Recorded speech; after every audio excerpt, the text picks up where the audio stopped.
los homicidios por conflictividad social más que duplican a los homicidios del delito. No se diga más por Top Latina. Él es politólogo, conocido por todos ustedes, especialista en políticas públicas de seguridad ciudadana, Daniel Pou. Daniel, buen día. Danilo.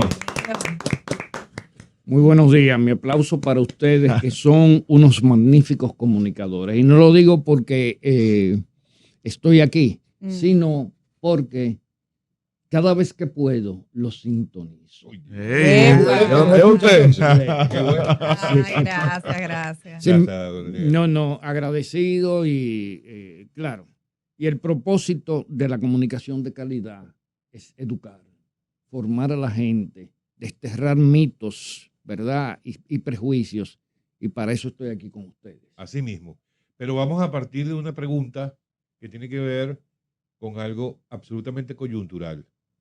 Porque pasó ayer. Se anunció la designación de la nueva ministra de Interior y Policía, Farideh Raful. Sí. Usted es especialista en políticas públicas de seguridad ciudadana. Sí. Y Soy asesor del ministerio. Y asesor del Ministerio de Interior y Policía. Sí. Y esperemos que se mantenga allí porque... Bueno, eso uno no lo sabe. Eso sí. ¿Cómo tomó usted el anuncio de la designación de Farideh como nueva ministra? Hay personas que, por su género, o sea, una mujer en Interior y Policía. Ya hubo una en el año 78. O sea, Farideh no es la primera ministra de Interior y Policía. Hubo una en el gobierno de don Antonio Guzmán Fernández, una señora que jamás se ha vuelto a mencionar en este país. No recuerdo el nombre ahora. Pero claro, fue un tránsito bastante corto. Ajá. Sí. Entonces, ¿cómo ve usted la designación ¿Cómo de se Farideh vislumbra como ministra de Interior y Policía? Miren, me gusta, me agrada y la considero oportuna.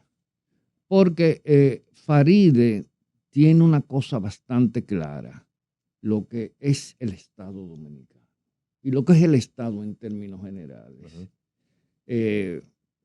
Primero, Farideh es hija de dos politólogos abogados, Tony Raful y Grace, mis ex compañeros de aula en la universidad. Somos de la misma promoción. Y le voy a decir algo. Eso, de alguna manera, le da la oportunidad de tener una perspectiva diferente con relación a lo que es el Estado, frente a una persona que no ha estado envuelta como ella en los debates sobre los temas de Estado de Derecho, oiga bien, Estado de Derecho y políticas públicas. Cuando yo venía para acá, estaba escuchando un programa que no era donde dijeron varios horrores sobre este tema.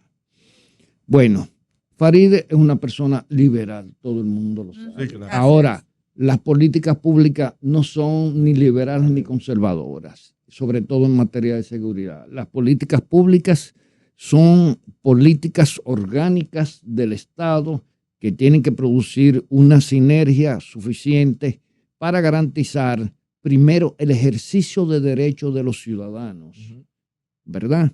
Y para poder garantizar la integridad física, material de los ciudadanos, claro. Es decir, de él y de sus bienes.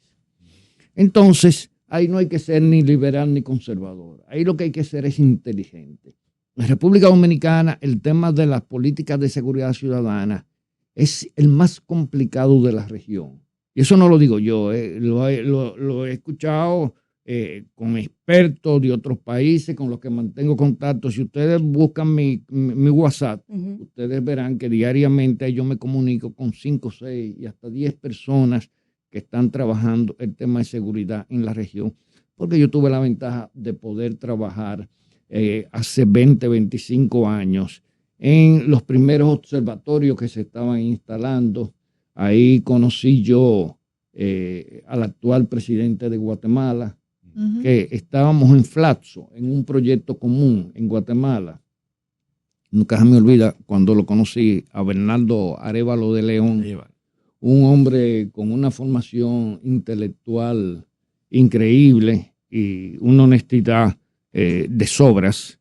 Y he conocido a mucha gente.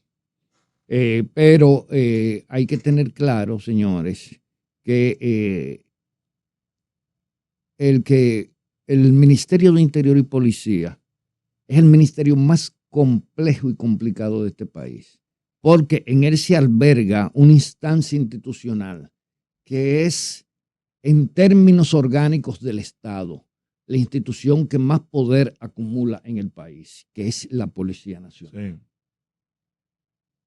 Entonces, cuando usted tiene una instancia de esa naturaleza que acumula tanto poder y que durante los últimos 50 años se ha manejado con una autonomía y una discrecionalidad que ha traído una serie de prácticas deformadas, perversas de lo que es la función policial, pues ustedes se darán cuenta lo que les digo.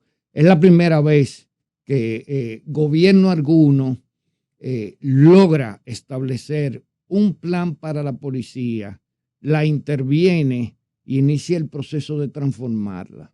Y mucha gente cree que la transformación se da de un día para otro. No, la transformación toma mucho tiempo.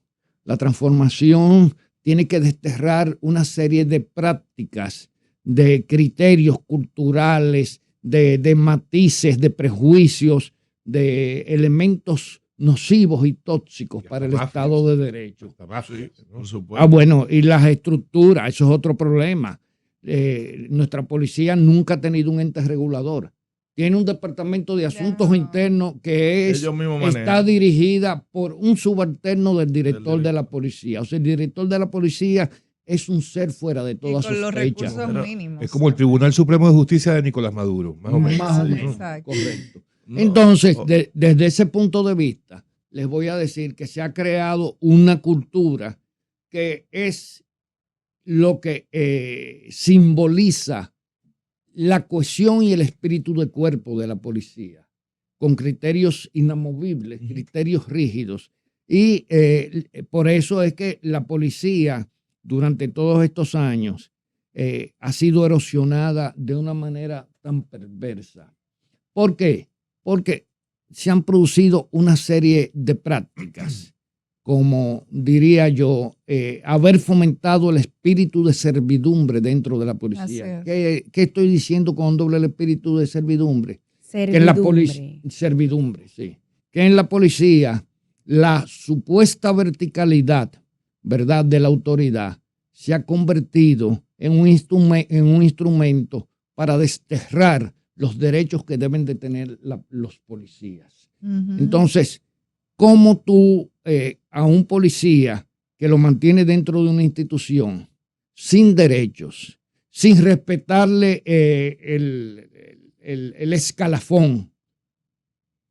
Y no sé si mucha gente entiende lo que es el escalafón, que es el sistema de ascenso escalonado que debe tener la policía en función de méritos, no de amigos como ha venido sucediendo hasta ahora, que uno los recomienda un senador, los recomienda un diputado, los recomienda un ministro y tienen ascenso, o el propio presidente. En el caso de quien hoy es director de la policía, fue coronel por un tiempo, luego fue ascendido a general y de inmediato pasa a ser jefe de la policía. Director, sí, pero eso es un puesto discrecional político. Claro, pero el ascenso vertiginoso en 2 años, por encima de los casi 30 que tiene la Policía Nacional. Bueno, en la policía hay muchos oficiales con rango de general que merecerían ser directores de la policía. Y se lo digo yo, que fui profesor honorífico de la policía durante 22 años.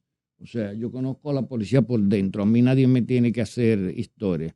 Hay gente que me dicen, tú tienes una botella en el ministerio. Y yo, cuando yo era profesor honorífico de la policía, nadie me lo sacó en cara. Ahora, porque estoy cobrando y haciéndole trabajos al Ministerio de Interior que redundan incluso en economía. Señor, el Ministerio de Interior no tenía, y es lo que estoy haciendo en estos momentos, un protocolo para evaluación de territorios para poderlos intervenir. Entonces, cada vez que venía un especialista de eso del extranjero, cobraba 20 millones de pesos. Esos españoles. Sí, de muchísimas especies. Entonces, cobraba 20 millones de pesos pero nadie se le ocurría hacer un protocolo que lo pueda manejar cualquier persona que tenga un pensamiento. Que quede ese protocolo. Sí. Don Daniel, ¿qué le está dejando a Faride como sus principales retos para esta nueva gestión? Bueno, mucha gente piensa que el principal reto de Faride es la transformación de la policía.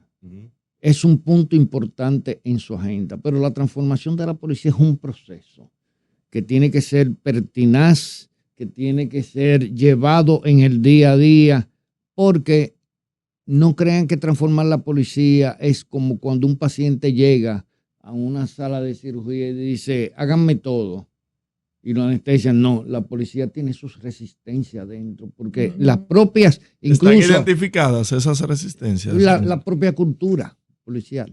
O sea, cuando tú llegas a una institución, y le voy a poner el ejemplo en el área empresarial, y tú le dices al personal, aquí vamos a cambiar la manera de funcionar el departamento. Ellos consideran que lo están haciendo de maravillas, pero resulta que cuando tú le empiezas a demostrar con nuevas prácticas que hay manera de mejorarlo, de ser más eficiente, de poder alcanzar mejor las metas, etcétera, pues la gente va cediendo. Entonces, eso es un tema fundamental, porque en República Dominicana la cultura que existe entronizada en el imaginario del dominicano es que la violencia se mitiga con violencia. Le voy a decir algo que se lo propuse cuando hicimos la pausa. República Dominicana es un país tan complicado en la región que todos los expertos que vienen al país o que consultan las estadísticas del país, que ahora tenemos un nuevo portal en el ministerio o en Dercatsesi, se preguntan por qué aquí la tasa de el componente de la tasa de homicidios, que tiene dos vertientes fundamentales. Los homicidios por conflictividad social más que duplican a los homicidios del delito. La tasa de homicidios del delito siempre ha rondado entre 28, 30 a lo sumo. Y la tasa de homicidios por conflictividad social siempre está entre 64 y 66 homicidios por cada 100.000 habitantes. Entonces, ¿qué sucede en la sociedad dominicana? Es que los dominicanos hemos decidido matarnos unos con otros. Qué barbaridad. Y en la región es el único país que exhibe un fenómeno de esa naturaleza. Se comienza una fiesta, nos divertimos, bebimos, Jugamos nos pasamos dominó, de copa jugando tuvimos un dominó. problema y Usted no puso la ficha que tenía que poner y se armó el bollo. Bueno, por aquí hay una Esos son los casos innúmera cantidad. Sí. Aparte de eso, que tenemos una de las tasas más altas a nivel mundial, siempre nos disputamos el primero y el segundo lugar por accidentes de tránsito. Los accidentes de tránsito son un tema de seguridad pública, no de seguridad ciudadana, pero lo mismo le compete al Ministerio de Interior y Policía. Entonces, por el otro lado, ¿cuál es el reto que tiene ahora Faride Raful? Una persona a quien estimo muchísimo por mis nexos con su familia, y la conocí desde que estaba en la gestación en el vientre de su madre. Es que hay que comprender que las políticas de prevención no se pueden desarrollar sin que el ciudadano convierta las políticas en su cultura. Por eso las políticas de prevención deben ser dinámicas y deben crear sinergias con las demás políticas. Tenemos un problema grave. Es que en República Dominicana no hay política criminal. Los abogados creen que el Código Penal es la política criminal. No, el Código Penal es la fuente de la política criminal. Bueno, Código Penal tampoco tenemos. Pero tenemos un Código Penal de 2 siglos y pico. Entonces, hay que ir exorcizando esa visión en la política criminal de la privación de libertad y las medidas de coerción como venganza social. Tenemos que cambiar a la óptica de la justicia restaurativa. ¿Cuál es la óptica de la justicia restaurativa? de volver un ciudadano que sea capaz de insertarse en la sociedad y ayudar a su desarrollo. A mí me gusta mucho el sistema inglés, que tiene un aspecto. Usted en Inglaterra lo condenan a 5 años. Al cumplirse los 5 años, usted va a un comité de evaluación y ese comité de evaluación decide si usted está en capacidad para reinsertarse en la sociedad o no. Si no está en capacidad, vuelve para adentro. Pero las cárceles de aquí están aptas para devolver a la sociedad, para reformar esas personas que entran ahí a esas guaridas, como se les dice. Los centros de privación de libertad de República Dominicana son ergástulas. Ergástulas que la podemos situar un poco más allá del medioevo. No cumplen su misión. Ahorita miran, Germán.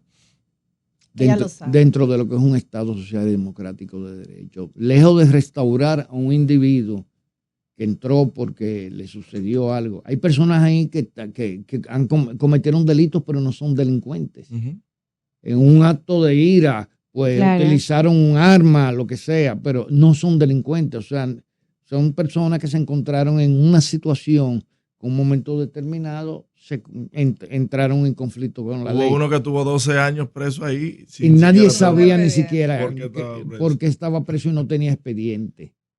Esa es la cultura de que llegaba un coronel, un general, tránquenmelo ahí.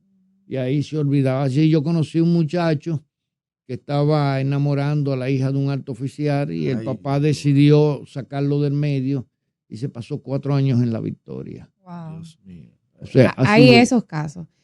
Entonces, tenemos que poner a la par la política de prevención con la política criminal. Pero garantiza, Farideh, la continuidad de la transformación y de la reforma de la Policía Nacional que inició Chu Vázquez. Bueno, eso no es decisión de una persona. Eso está en manos de un equipo de personas muy calificadas. A mí la parte que me preocupa, y ahora me preocupa menos luego que está como comisionado el general García, a quien lo he escuchado hablar, he participado en conferencias, es la parte doctrinal de la policía, porque la parte doctrinal es como el credo en una religión, que te dice por qué tú estás ahí, cuál es tu deber, cuál es tu misión y hacia dónde tú debes llegar con el resto de los seres humanos. Desde mi balcón que tiene poca visión, pero ve algunas cositas. Mire, mientras en la policía sigan habiendo desde rasos, coroneles, mayores, que no sean de familia de abolengo, que no tengan empresas y que pueden exhibir villas, terrenos, que eso no, óigame, a veces se comparan hasta con los Vicini en cantidad de terreno. Mientras eso sigue existiendo en la Policía Nacional y no se han perseguido, si no se han sentado en una silla y decirle de dónde proviene todos esos bienes que usted tiene, de dónde, cómo usted lo puede demostrar. Hasta que eso continúe, los que están subiendo ahora van a ver como un incentivo el querer tener eso, quizás de la misma forma y manera que las obtuvo. Eso es uno de los tantos problemas que hay que resolver en la policía. En la policía hay problemas con el control y el mando. Porque control y mando. ¿Qué eso quiere decir? ¿Qué quiere decir eso? Que en la policía el control entre los agentes, siempre hay uno que tiene un rango superior, ¿verdad? Claro. Entonces, es algo que se deja de una manera muy a la buena de Dios. ¿Por qué? Porque no hay responsabilidad en cadena. No sé, ustedes lo han visto en las noticias. Miren en Estados Unidos como la jefa de inteligencia del servicio secreto renuncia. ¿Y por qué renuncia? Porque un subalterno en escala 9 debajo de ella cometió una negligencia. Pues aquí en la policía tenemos que hacer responsable. Usted quiere ser coronel y dirigir un departamento, usted quiere ser general y dirigir una zona del país. usted tiene que ser responsable de lo que hagan sus subalternos. Claro. Entonces aquí no, aquí el que paga el chiquito. entonces, no, que se queda en la parte microscópica del fenómeno. Entonces tiene que haber un régimen de consecuencias. O sea, usted no puede tener una tropa dislocada y usted estar exento de todos los desmanes que cometan esos subalternos. Eso es un tema en la policía. A mí me dijeron que eso era un abuso de mi parte, esa visión, pero no hay otra. Si usted tiene una organización vertical, esas son las consecuencias de tener una... Ahora, cuando la policía sea democrática, que los rasos hagan un meeting en el parqueo de la policía y elijan a su superior, y eso es otra cosa. Pero mientras tanto, tenemos una policía vertical. El otro problema es que se ha erosionado el espíritu de cuerpo en la policía. No es tan solo dignificarla con buenos sueldos, con capacitación, también hay que dignificarla con un orden interior que garantice la transparencia, la idoneidad y el reconocimiento de los buenos policías. Así es. ¿Se está haciendo o no? Bueno, se está preparando todo, pero mientras tanto en la policía siguen prácticas que a veces a uno se le salen las lágrimas de las explicaciones que se quieren dar de acontecimientos que se producen en la policía. Pero claro, usted tiene que desarraigar una cultura que empezó con Belisario Peguero en 1962 y que todavía sigue siendo un tema. Y otra cosa que hay que decir, aquí, por eso yo digo que la policía es la institución que más poder acumula del Estado.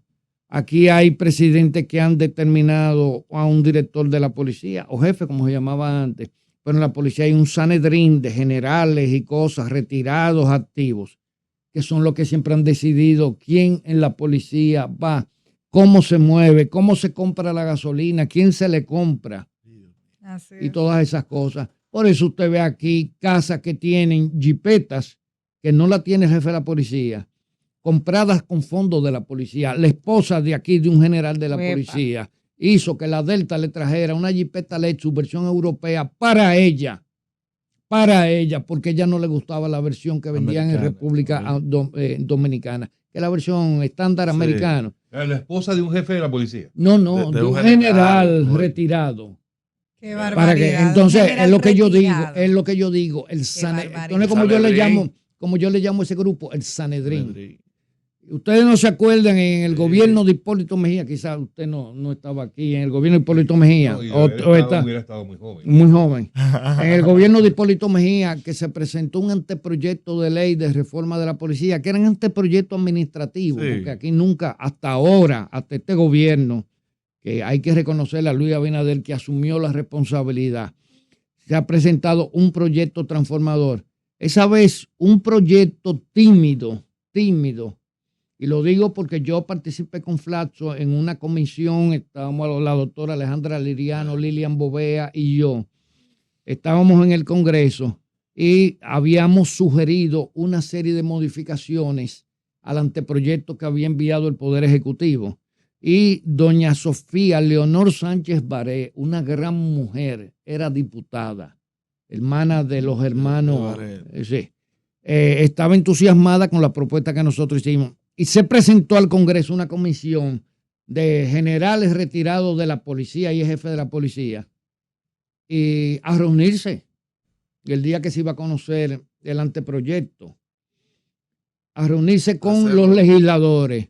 Y recuerdo cuando al cabo de las 2 horas y pico que se van los generales, todos en sus chacabanas almidonadas de lino, así, muy como Alex. Muy más o menos. Elegante.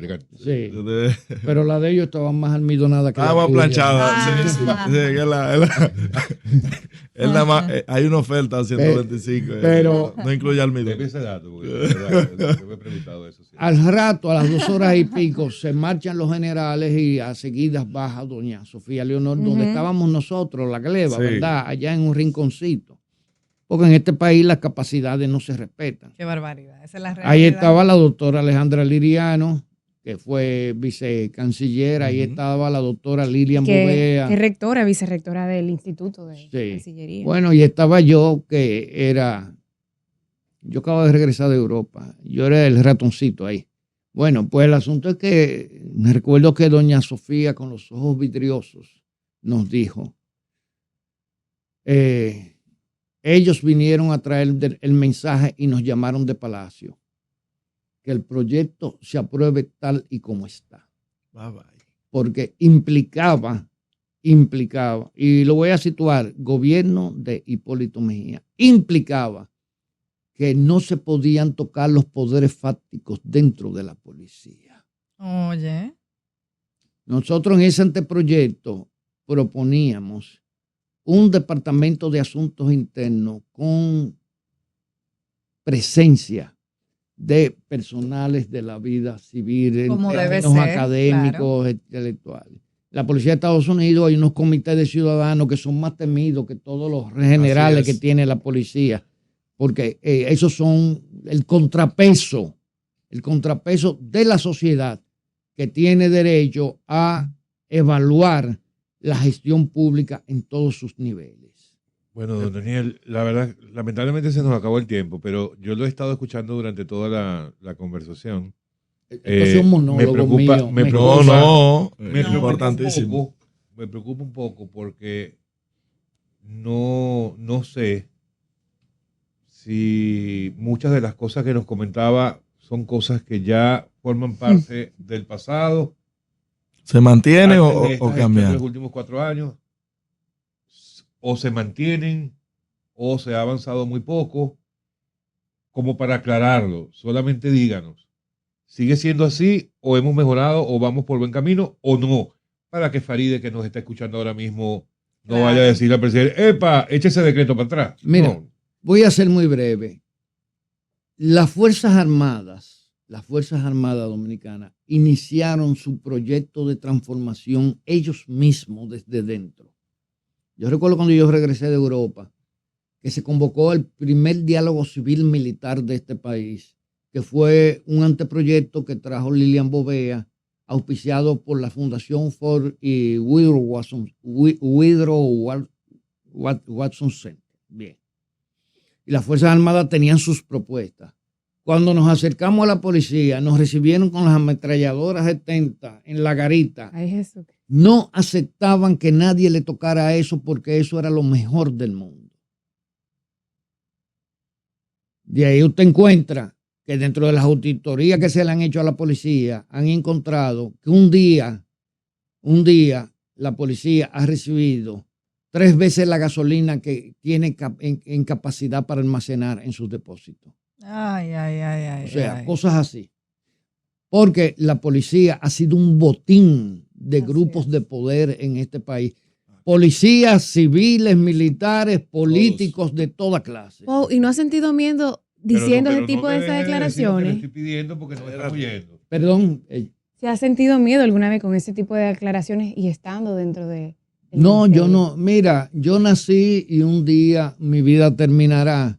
No sé cómo, pero la única satisfacción que me podré llevar a la tumba es haber sido claro, directo y con ciertos rasgos de atrevimiento para decir cosas. ¿Se mantienen todos estas mafias o se han ido? Ellas luchan por mantenerse, se han ido erradicando. Hay una cosa muy buena que ha pasado en la policía del 2000 hasta ahora, y es que si la policía ya ha dejado, porque se han ido retirando, porque han ido pasando mejor vida, nunca mejor dicho, mejor vida, una serie de altos rangos que implicaban anclajes con ese pasado nefasto de la policía.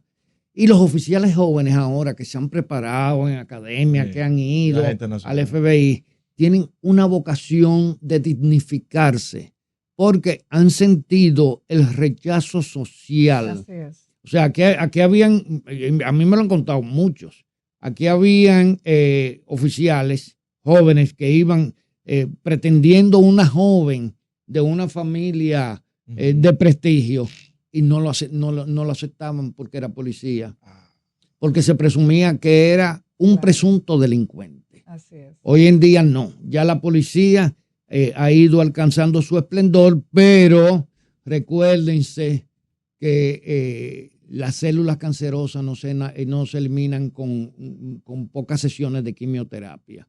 Entonces, ahora se le está dando una quimioterapia intensiva. ¿Cuál es? ¿En qué consiste? En cortarle las arterias que alimentan esas células cancerosas. Ay, Dios mío. No se diga más. No se diga más por Top Latina.